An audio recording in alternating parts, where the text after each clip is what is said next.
Hi, I'm Natalie Brunell for Bitcoin Magazine, and here are some of the latest headlines we're tracking. U.S. Senator Cynthia Lummis of Wyoming, who is one of the most outspoken political advocates for Bitcoin, said in an interview with CNBC this week that she believes Bitcoin is a decentralized commodity, whereas the other crypto assets behave like securities. Senator Lummis said that she believes Bitcoin is here to stay and that the other cryptocurrencies are not. Among the merits of Bitcoin and the advantages it has over every other asset, Senator Lummis listed the fact that it is fully decentralized and that there are no pre-mined profits being enjoyed by the person or entities who created it, unlike the issuance of other cryptos. She believes the pump and dump nature of other cryptos outside Bitcoin is part of what casts them into the realm of securities. Senator Lummis stated, quote, "Bitcoin is clearly a commodity. It is digital gold." The Wyoming senator went on to advocate for a regulatory framework within which the Bitcoin space can continue to innovate and thrive. When asked about the congressional spending negotiations, Senator Lummis pointed to the trillions of dollars being discussed.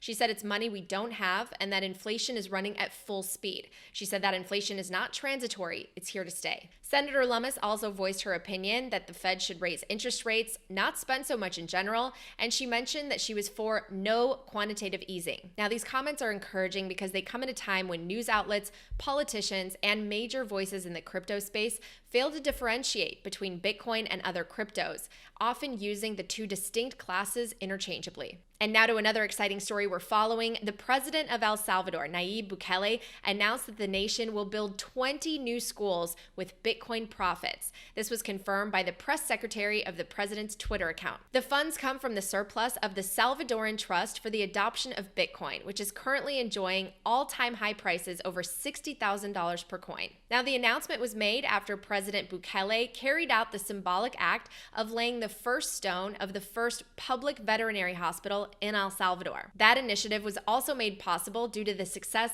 of the country's investment in Bitcoin. At the event, President Bukele announced that the hospital will be able to accommodate nearly 400 daily consultations, and it is set to hire 300 people. Now, we've learned that the nation does not plan to actually take profits on the Bitcoin in its national stack to fund the veterinary hospital or the public schools. It's still going to continue to use the US dollars in its fund. And finally, we're tracking this headline out of Breitbart News, which reported that Texas Senator Ted Cruz proposed legislation on Monday that would position Congress to lead on issues facing cryptocurrency by having Capitol Hill merchants accept digital currencies. Now, according to Breitbart, Cruz proposed the ACCEPT resolution. What does ACCEPT stand for?